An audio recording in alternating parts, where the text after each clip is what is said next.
के प्रैक्टिकल्स कराऊंगी जो कि बहुत इंपॉर्टेंट है और हर साल आते हैं। ठीक है, इसको समझने से पहले हम इसके कॉन्सेप्ट को समझेंगे। Increment in investment increases the final income by many times, कि जितना भी इकोनॉमी में इन्वेस्टमेंट होता है उससे कई मल्टीपल इनकम जनरेट होती है।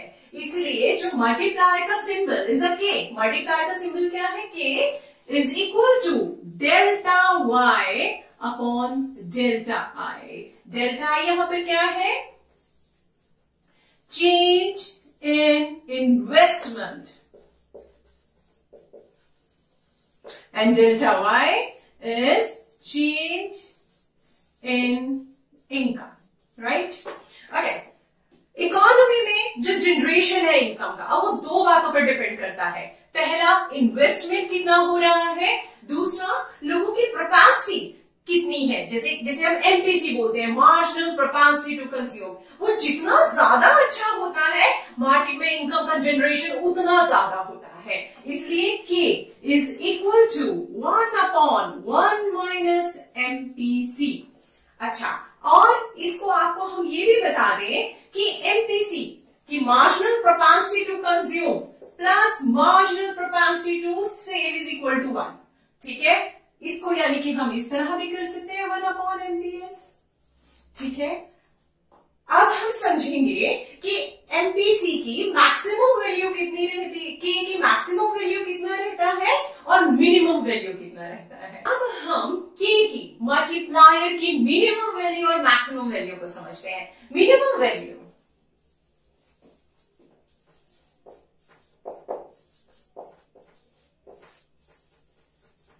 के की मिनिमम वैल्यू कितनी हो सकती है। हम मान के चलते हैं कि जो लोग हैं, जब उनकी इनकम में चेंज आता है तो उनके कंजम्पशन में कोई चेंज नहीं आता, वो सारे का सारा पैसा जाके ना जमा करा देते हैं। ठीक है, तो हम मान के चलते हैं जो के है, जो एमपीसी है, वो जीरो है लोगों का, कि चेंज इन इनकम के बाद उन्होंने पैसा बचा लिया।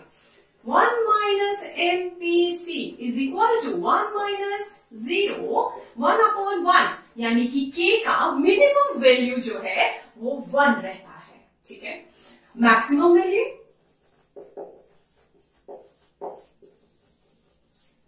मान के चलते हैं कि मैक्सिमम वैल्यू 1 है। 1 का क्या मतलब है कि एमपीसी का 1 का क्या मतलब हुआ कि लोगों के पास जितना इनकम में चेंज आता है वो सारे का सारा जाके ना खर्च देते हैं और बचाते नहीं है। यानी कि मैक्सिमम मतलब जितना एमपीसी है उसको पूरे का पूरा उन्होंने खर्च लिया। आप देखते हैं,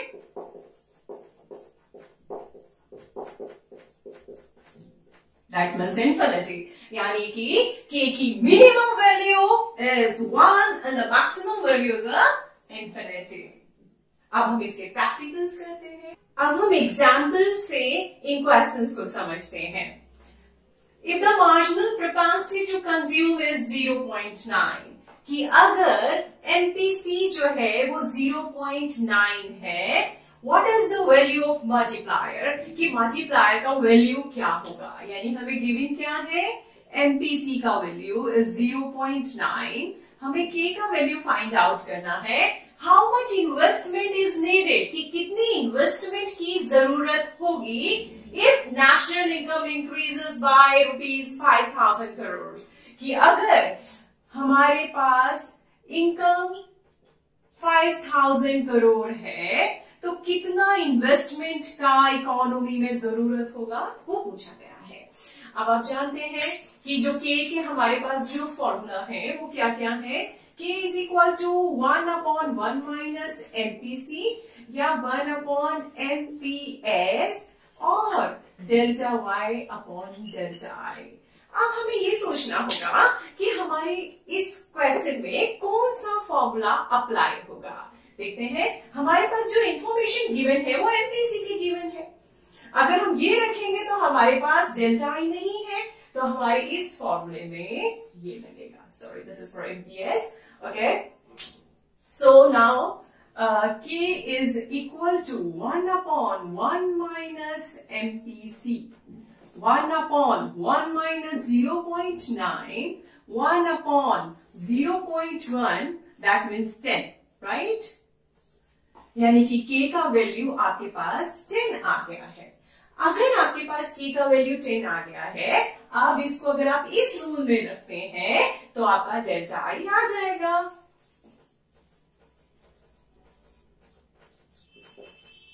k निकला था आपका 10, डेल्टा y 5000 दे रखा है आपको, upon delta i 10 delta i is equal to 5000, delta i is equal to 500 crore.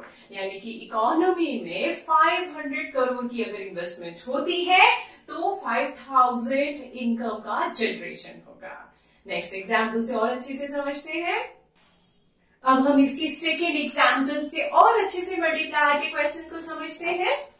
As a result of increase in investment by rupees 125 crores, national income increased by rupees 500 crores।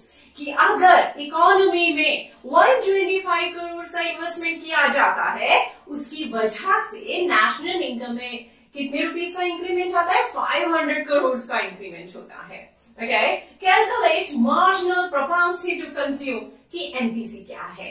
तो हम देखते हैं सबसे पहले कि हमारे फॉर्मूला क्या है। Is k is equal to delta y upon delta i, you know, and k is equal to 1 upon 1 minus MPC और 1 अपॉन एमपीएस। ठीक है, इंफॉर्मेशन कलेक्ट करते हैं हम। इंफॉर्मेशन में हमारे पास है delta i 125 crore and delta y 500 crore, और हमें क्या निकालना है? एमपीसी निकालना है। सबसे पहले हमें ये देखना होगा कि इसके अंदर हमें k किससे निकलेगा, कौन से रूल से हमें मल्टीप्लायर मिलेगा? वो इससे मिलेगा क्योंकि इसका इंफॉर्मेशन हमें दिया हुआ है। ठीक है, हम इसको रख देते हैं।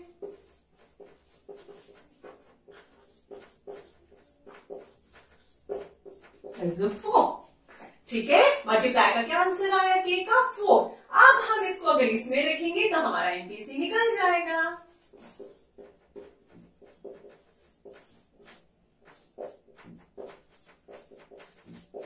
आपको पता है क्रॉस मल्टीप्लाई होते हैं ये।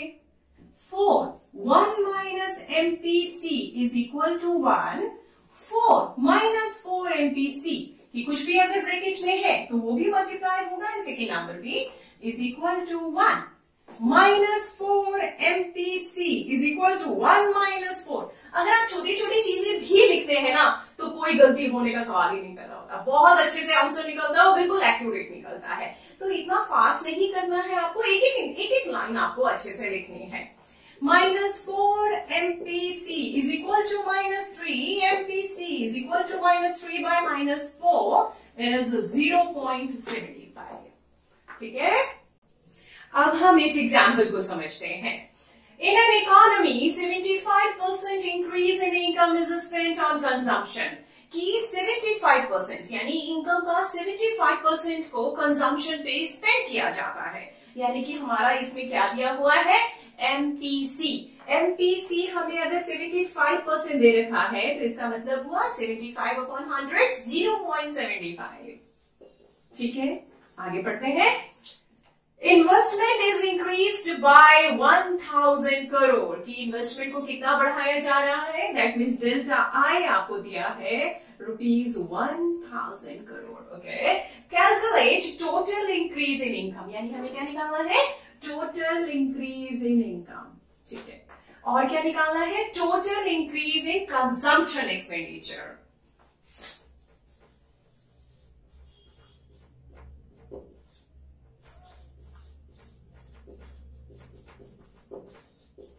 चलिए निकालते हैं। सबसे पहले अगर हमें एमपीसी दिया हुआ है यानी कि के हमारा यहाँ पे लगेगा K is equal to 1 upon 1 minus MPC.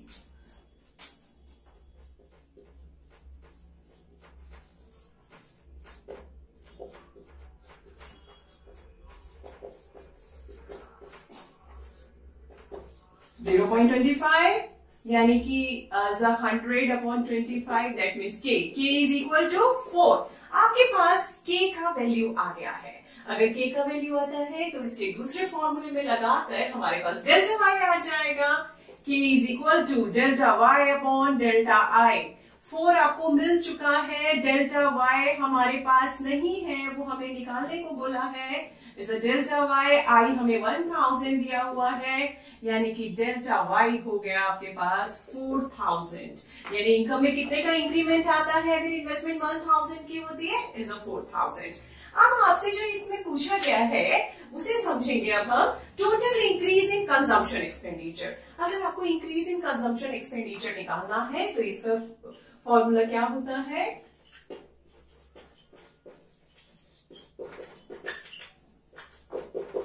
is MPC into delta y.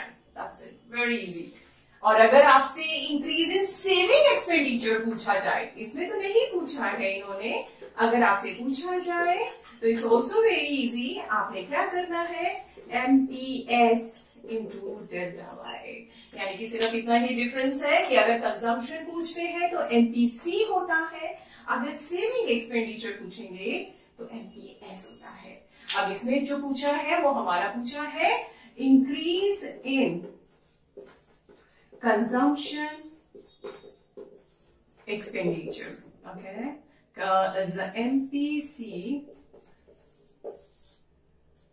MPC आपके पास जो दे रखा है इज 0.75 4000, तो 75% कितना होता है इस 4000 का, इज 3000 करोड़। ओके, अब हम इस एग्जाम्पल को समझते हैं। An increase in rupees 250 crores in investment in an economy resulted in total increase in income rupees 1000 crores। कि अगर इकोनॉमी में 250 करोड़ का इन्वेस्टमेंट किया जाता है, उससे इनकम में जो इंक्रीमेंट होता है वो 1000 करोड़ का होता है।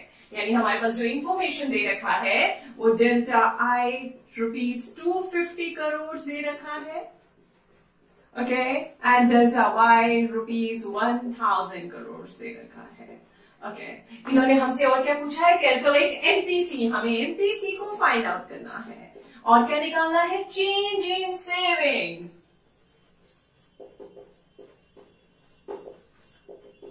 Change in consumption.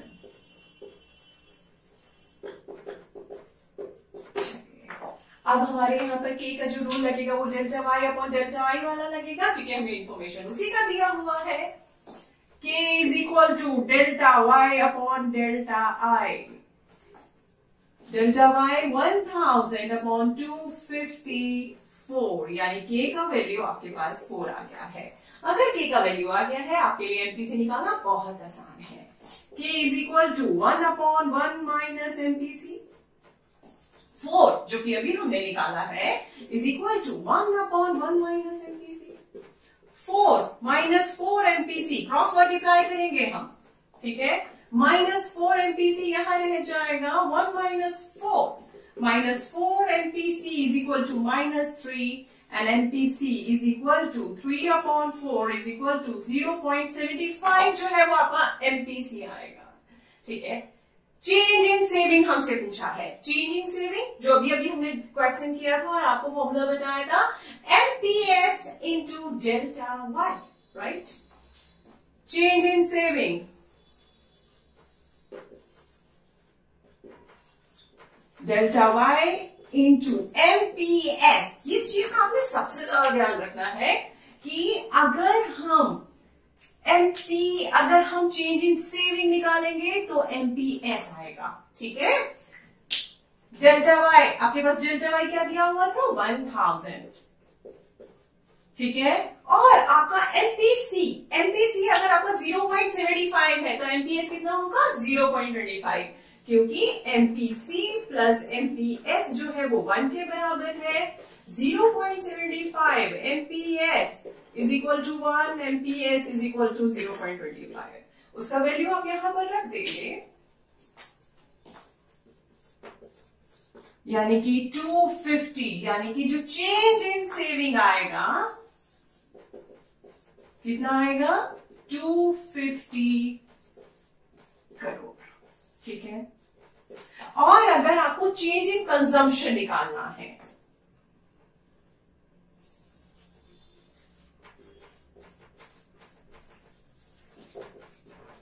Is equal to 0 यानी डेल्टा वाई इंटू एमपीसी, क्योंकि अगर आप कंजम्पशन निकाल रहे हैं तो आपको एमपीसी चाहिए होगा और वो हमारे पास है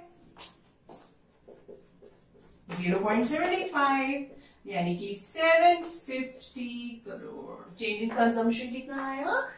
750 करोड़। ठीक है, that's all in this video. In the next video, I'll teach you equilibrium level of income. ठीक है, thanks for watching my video.